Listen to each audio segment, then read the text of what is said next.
Have you ever realized how aging quietly reshapes your world? The phone barely rings, the invitations dwindle, and the days begin to stretch in unfamiliar ways. The home that once buzzed with life now whispers with silence. The children are wrapped up in their own lives, and you start to wonder, do I still matter in the way I once did? Here's the truth no one warns you about. Growing older doesn't just deepen your wisdom. It also softens your defenses, leaving you more exposed than you'd ever expect. One, kindness makes you a target. You don't always notice when it starts. It doesn't arrive with thunder. It slips in quietly like a kind breeze on a warm day. Maybe it's someone offering to carry your groceries, or a cheerful neighbor who just wants to check in, or an old friend reappearing after decades, full of charm and stories. It all feels harmless, comforting even.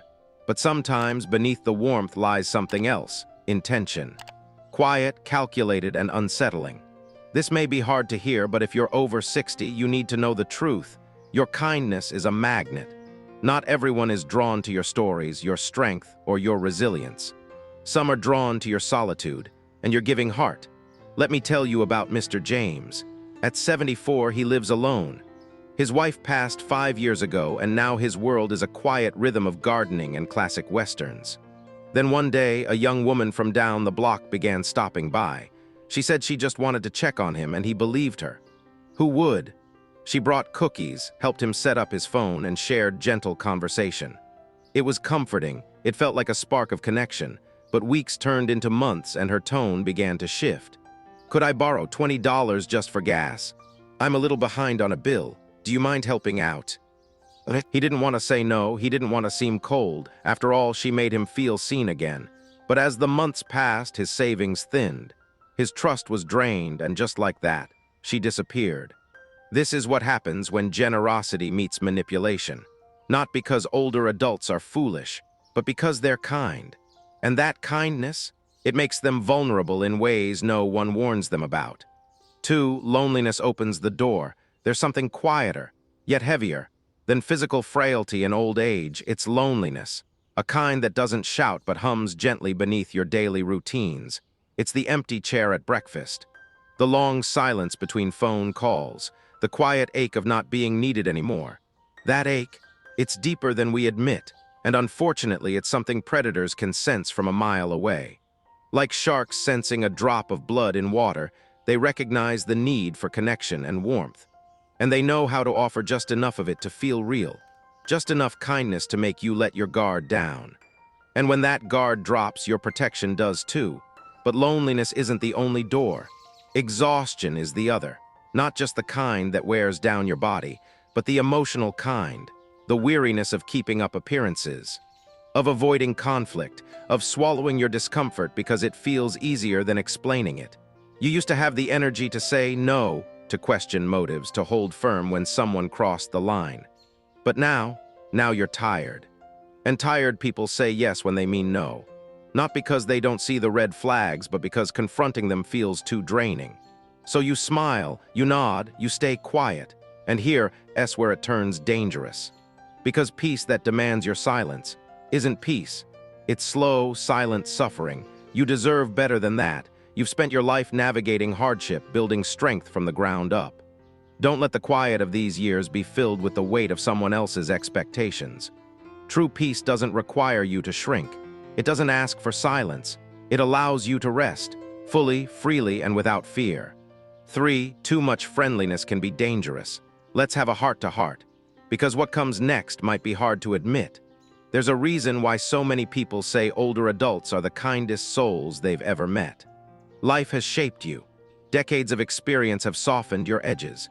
You've endured loss, weathered hardship, raised families, made sacrifices. And through all of it, you've learned to listen more, interrupt less, and let the little things go. That gentleness, it's a gift, but it can also become a risk. Because here's the hard truth. Sometimes being too friendly opens the door to the very people who will harm you. Not with fists or words, but with slow, quiet erosion. They don't need to break in, they just need to be let in. And many older adults, tired of conflict, hungry for peace, welcome them in with a smile. You're not naive, you've seen enough to know who's real and who is. But there's something about growing older that makes you crave calm. You fought enough. You don't want another argument, so when someone steps over the line, takes a little too much, asks a little too often, invades your space in subtle ways. You don't push back, you smile, you say it's fine, even when it is, and slowly that warmth becomes a trap, because some people interpret friendliness as weakness. They think your quiet means permission. They see your patience as an invitation. There's a crucial difference we must name. Kindness is not the same as openness.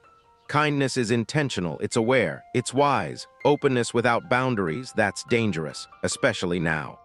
Because when you smile to keep the peace, others might assume you're saying yes. When you stay quiet to avoid tension, they take it as permission to take more.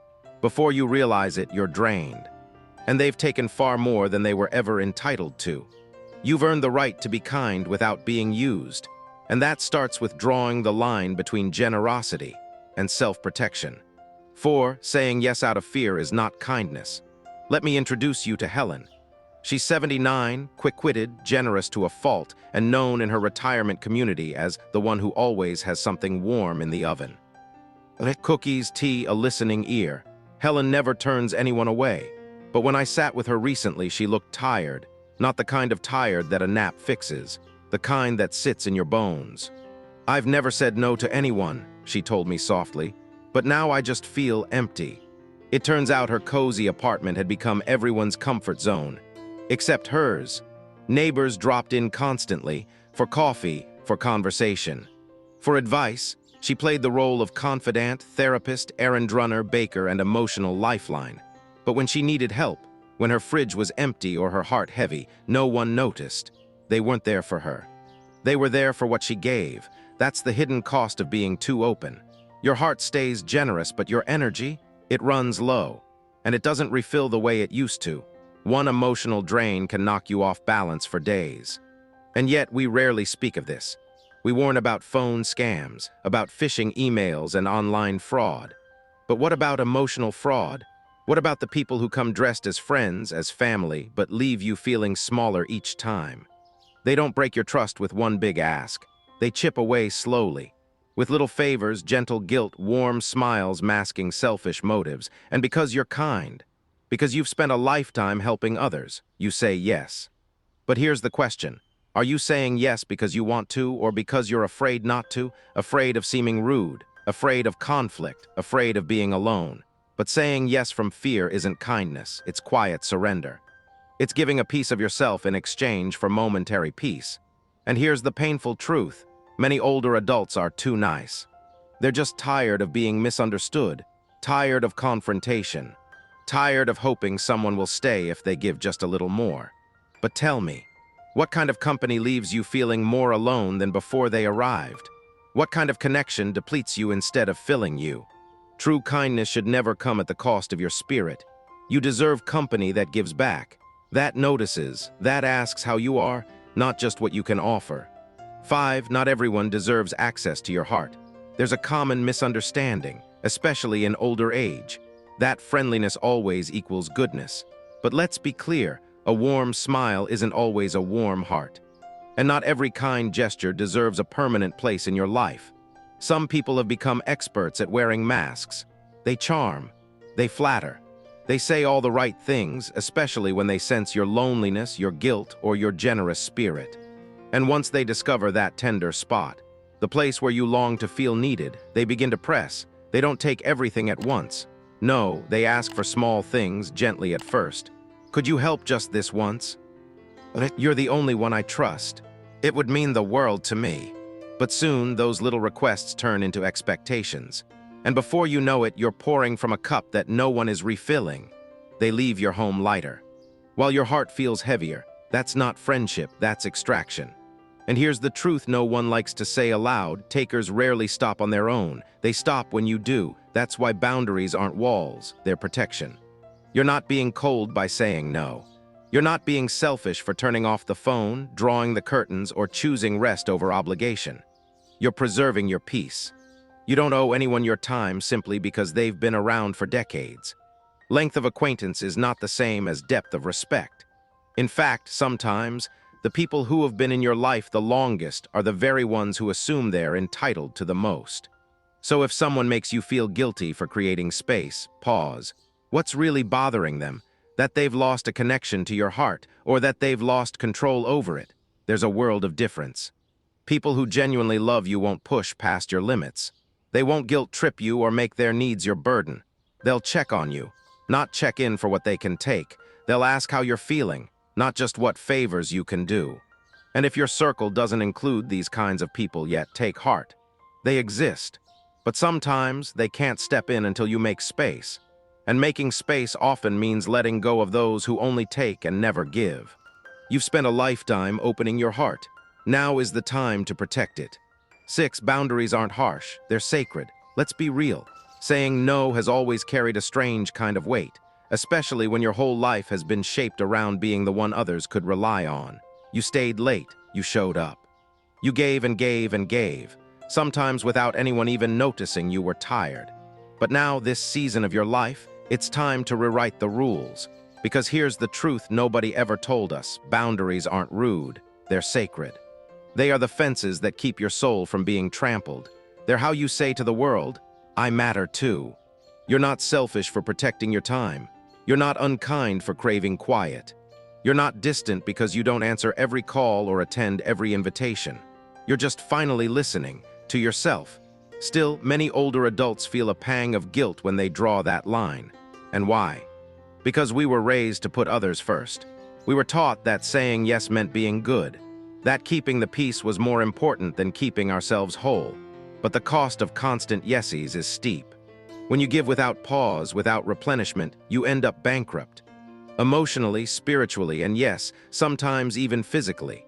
That deep tiredness you feel after a phone call or when someone drops by uninvited. That's not old age, that's depletion.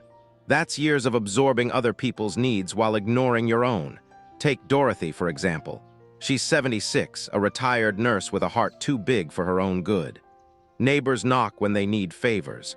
Family calls only when they're in crisis. And one day, with tears in her eyes, she said, I feel invisible unless someone needs something. That's the warning bell. Boundaries aren't about building walls. They're about building a life where you can breathe.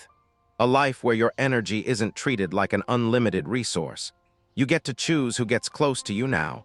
Not everyone deserves a seat at your table. If someone makes you feel empty, ignored, or obligated every time you're together, that's not love, that's extraction. And if your no upsets them, it means your yes was being used, not cherished. Let that sink in. You are allowed to make decisions that center your peace. You are allowed to step back from people who take more than they give. And if others start whispering, she's changed, let them, because you have changed. You've grown. You've realized that self-sacrifice isn't the only way to be kind.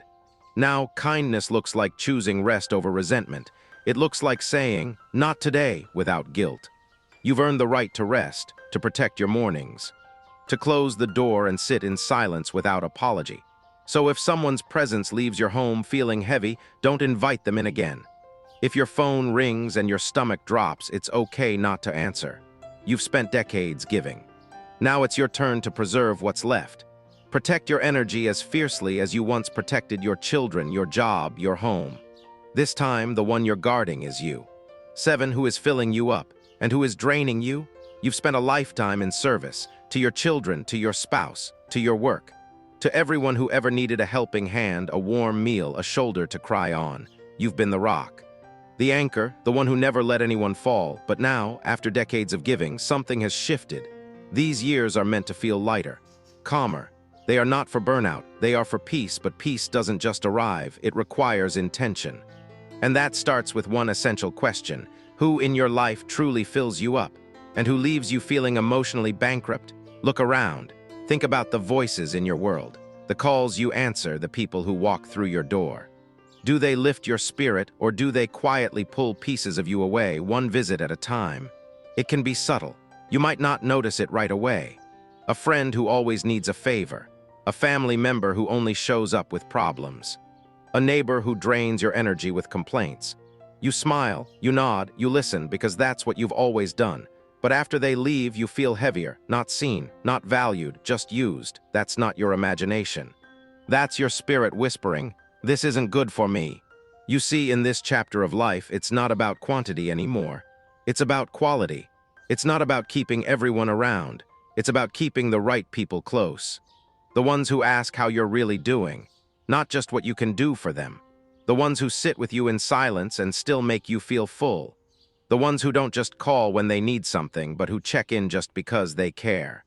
That's love, that's community, that's the kind of presence you deserve. And here's a truth most older adults are never told: your time is precious, your energy is finite. You are allowed, yes, allowed, to be selective, to say no, to rest without guilt, to close the door on anyone who takes more than they give. If someone makes you feel tired every time they visit, take note. If a phone call leaves you uneasy, pay attention. These are not just feelings, they are warnings. Because in this season of life, boundaries aren't optional, they're essential. They are how you survive, how you thrive, how you finally protect what's left of the energy you've so generously given to others for years. So pause, reflect. Ask yourself, not with judgment but with deep honesty, who pours into you, who makes you feel lighter, and who, no matter how polite they seem, slowly pulls from your well without ever bringing water of their own. You've earned more than survival. You've earned peace. And it begins with surrounding yourself with people who don't just take space in your life, but bring light into it. 8. The power of a smaller, stronger circle. You've probably heard it said 100 times. The older you get, the smaller your circle becomes. But few people talk about the why, and even fewer understand the beauty behind it. Because shrinking your circle isn't a sign of loss, it's a sign of strength. At this point in life, you're no longer juggling calendars and crowds. You're managing something far more sacred, your peace. And peace doesn't have room for just anyone. It must be protected like a delicate flame in the wind. When we were younger, life was loud. Birthdays with dozens of guests. Family reunions packed with chaos and laughter. Endless coworkers, neighbors, visitors, interruptions. But now, the constant buzz has started to feel more like static than music. And that's not because you've become less social. It's because you've become more selective. You've learned something vital: every conversation is a trade of energy.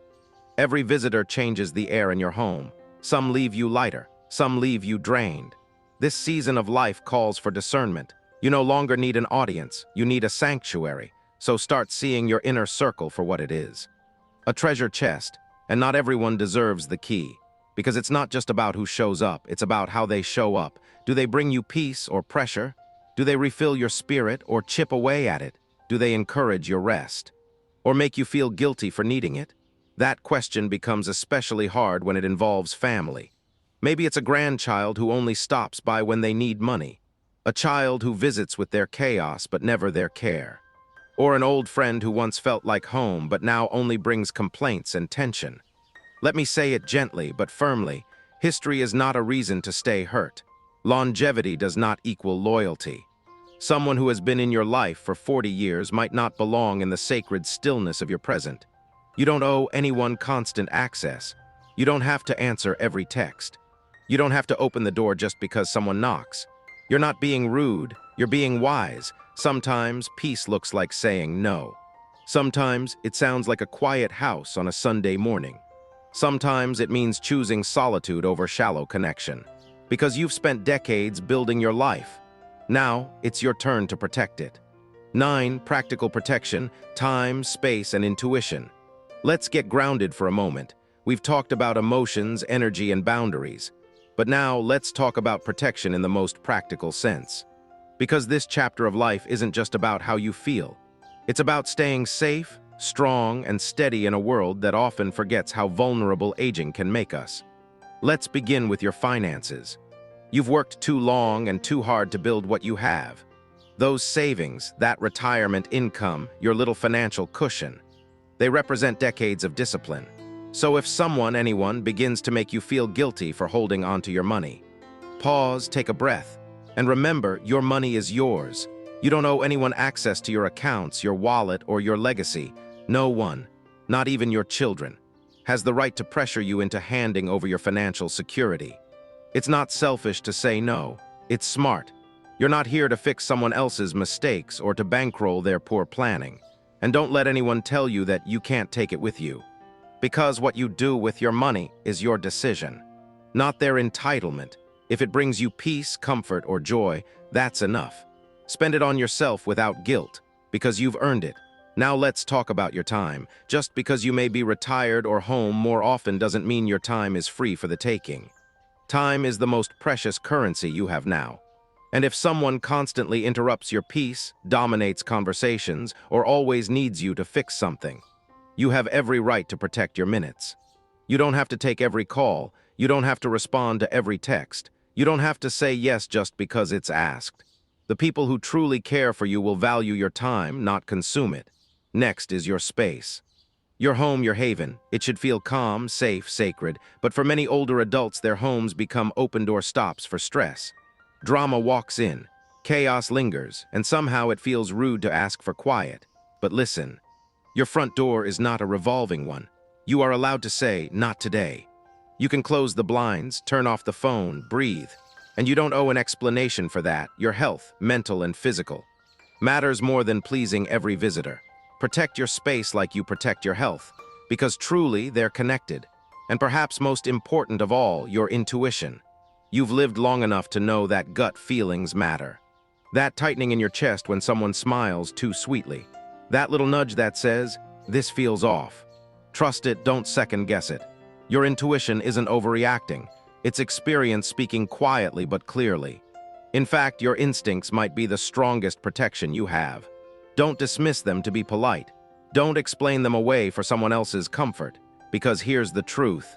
The moment you stop inviting in the wrong energy, you make room for something better, for people who respect your boundaries, for friendships that don't drain you, for caregivers who treat you with dignity, for quiet mornings that don't start with guilt or chaos, even for your own company, to feel like peace, not loneliness. That kind of life doesn't just happen, it's built. Choice by choice, no by no, moment by moment. And when it arrives, it feels like breathing easier, like wanting to answer the phone, like smiling when someone knocks because you know they're not here to take. They're here to give too. That joy. That is what you get when you choose clarity over obligation, protection over pressure, and love over guilt. And that is exactly what you deserve. How to trust yourself again. There's a different kind of joy that comes in later life. It's not loud or showy. It's quiet, steady, like waking up without dread, like sipping coffee in peace, knowing no one expects anything from you today. Like hearing the phone ring and smiling, because you actually want to answer. That joy doesn't come from the world giving you peace.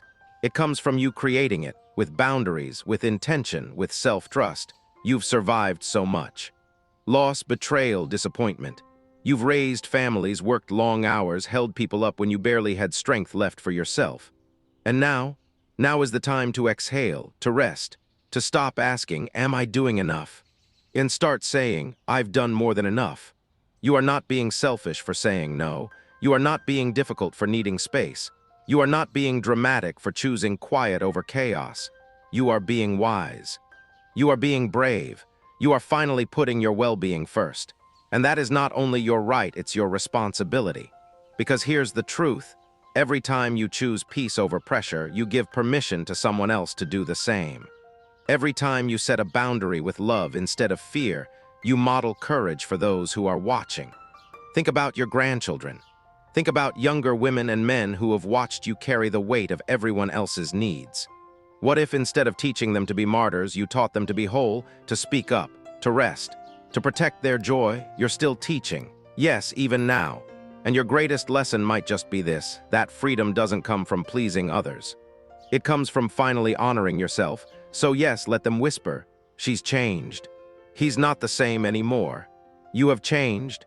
You've stopped shrinking to fit into someone else's comfort zone. You've stopped being the reliable one at your own expense. You've grown into someone who values peace more than approval. And isn't that something to be proud of? You've moved from being drained to being deliberate. From feeling invisible to being unshakably seen.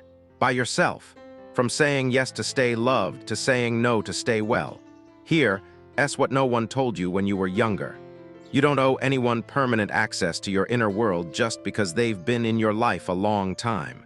History doesn't equal entitlement. Familiarity doesn't mean they get to stay. What you owe, what you've always owed, is the chance to be at peace, to sit in stillness without apology, to feel whole even in solitude. So be careful in old age, not because you're fragile, but because now more than ever you are powerful. And anything powerful must be protected. Now that you know better, live better, and finish this chapter not quietly fading into the background, but boldly with grace, wisdom, and your head held high.